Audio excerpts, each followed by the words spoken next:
All right, so the good thing about having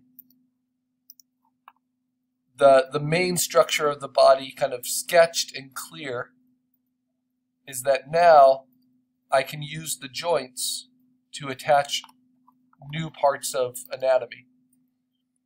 And I wanted to try hippo legs. And I found a few different types of reference. Like I found these kind of really heavy hippo legs. And that could be fun. Let's see. If I bring that in, place it. I'm going to determine some different directions I could go. I like the weight of these. A lot of overlap.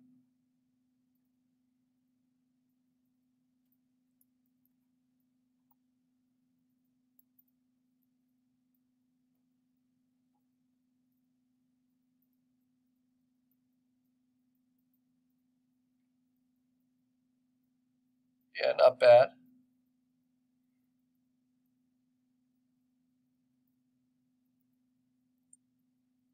That can fit in with the anatomy. So if I push it behind the kelp, it helps sell it a little bit more. Or I thought I might be able to use these kind of tortoise legs. Because no matter how different or weird they are, as long as the joints are where you expect them to be, things will work. I've got some overlap here, but the overlap's a little different because it's such deep shadow.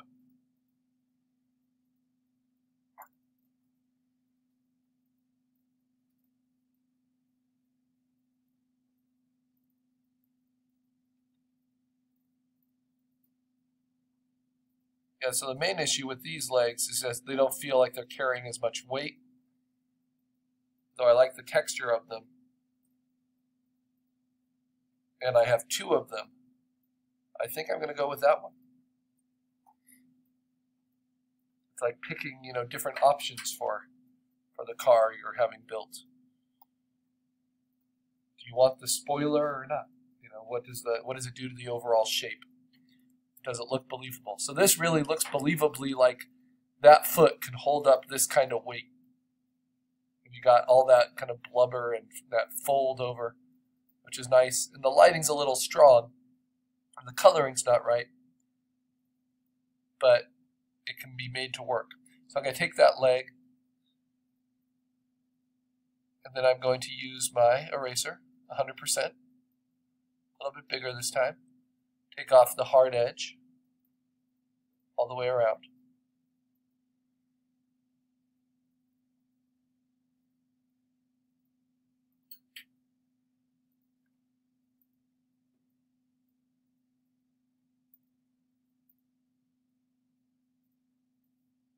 What's nice about this photo too is it shows the entire foot. There's not a lot getting in the way of it.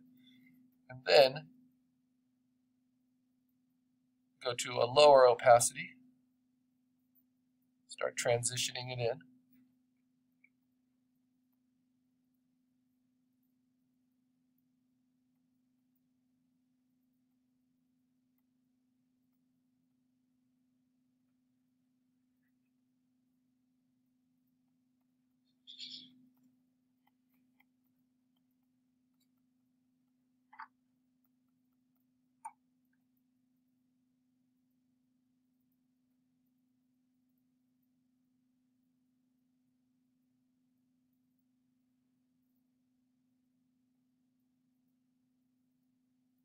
And then to clean up around the foot itself, I can use my lasso.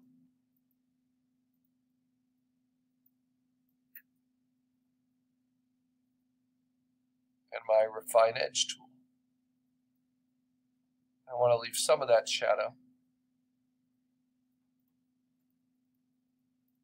But our finished creature is not going to have any cast shadow yet, that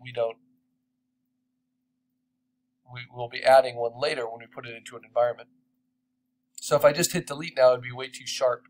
So I'm going to refine edge, let it soften a bit, and bite in, expand just a bit, feather just a bit.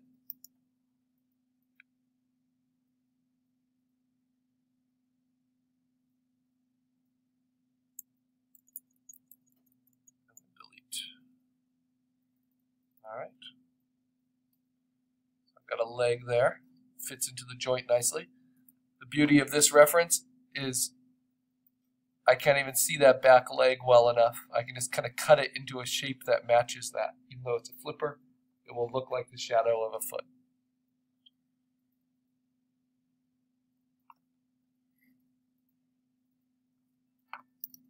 And next, before I go back to the head, I have this note for kind of a killer whale texture. Bless you. And so I found these photos. And the killer whale has this kind of waxy texture.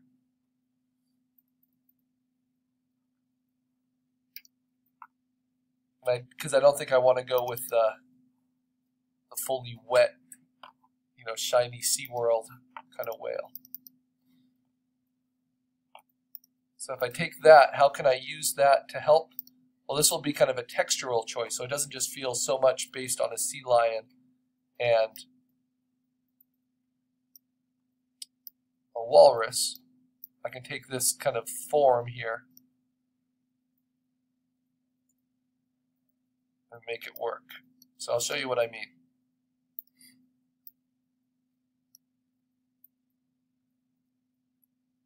And this looks very much like a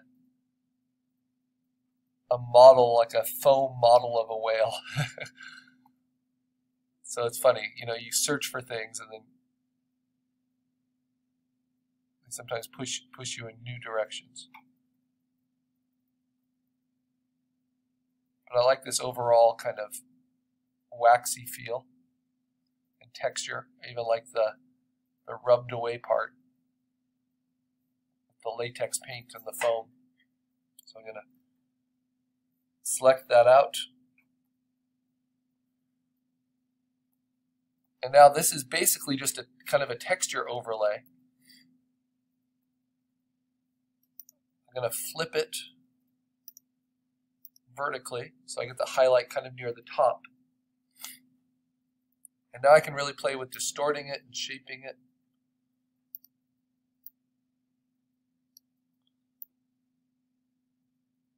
To kind of fit with the anatomy that I've designed.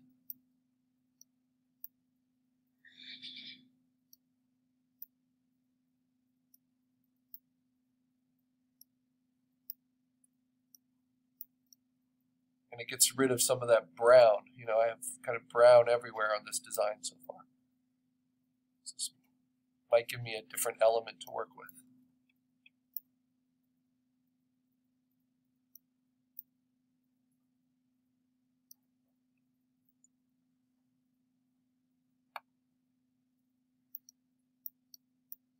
Now to use it like a texture overlay, we would just put it into a different blending mode. But I don't think that's necessarily how it's going to work, though that's kind of working nicely there. This is just to get a sense of how that can work together.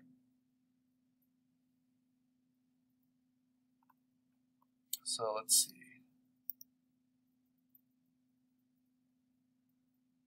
Instead, I'm just going to take its opacity down a little bit. And I'll decide how to use it.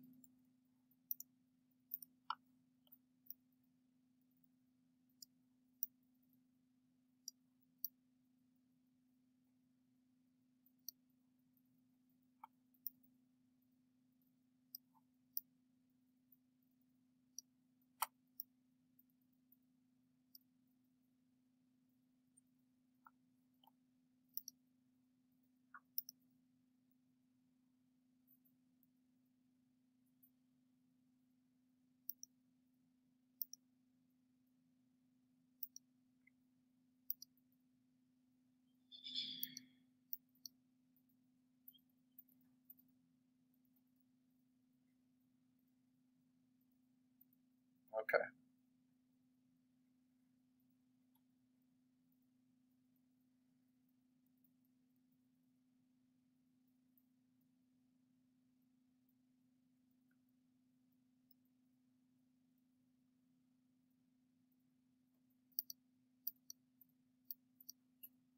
So I'm going to mark that with a color by right-clicking around the eyeball, kind of mark it blue, because I'm going to come back to that. That's going to help me give me kind of texture and color to finish things off. And I might even play with its hue saturation,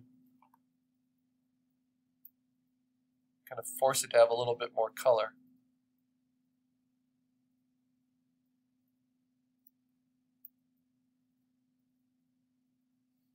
And it has a little bluish. There we go. Then I can actually take the reds, desaturate those, so this doesn't look so weird.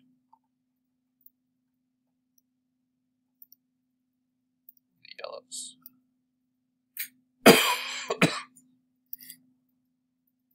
Alright, so I'll turn it off for now, but I know it's there to make use of.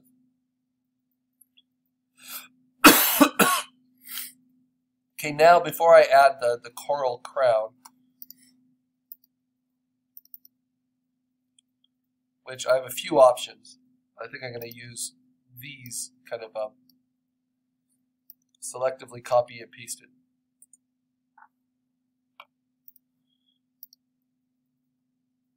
Let's do a quick cutout.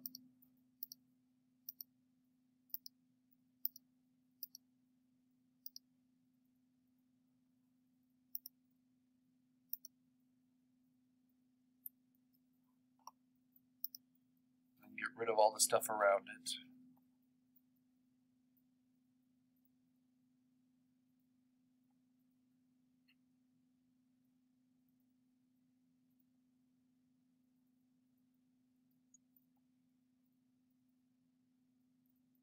So this is a really beautiful photo, but it has a lot of depth of field, kind of aperture effects, where parts of it are really out of focus. So I just wanted to use the elements that are clearly in focus.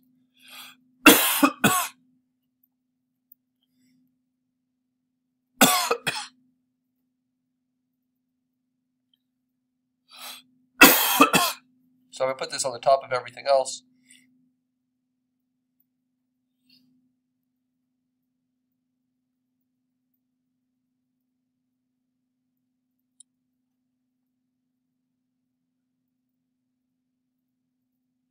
Kind of shrink it in. Then I want to copy and paste it to make it more symmetrical. So I make a duplicate of it, then I flip that duplicate by hitting Command-T, right-clicking, and then flipping horizontal. I can move them. Now we have this symmetrical kind of crown in 2 layers. So first I'm going to assemble it together, erase away from it, kind of blend it together.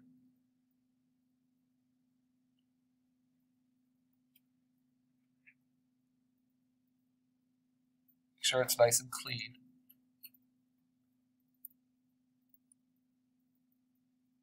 Both layers.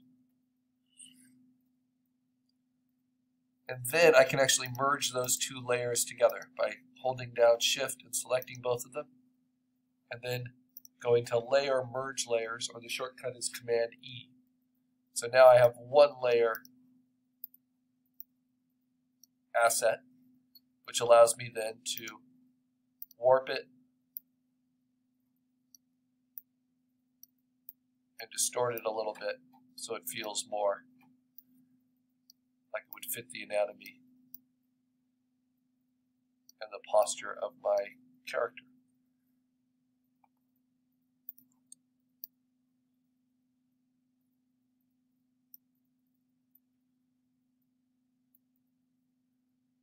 But man, that is a lot going on.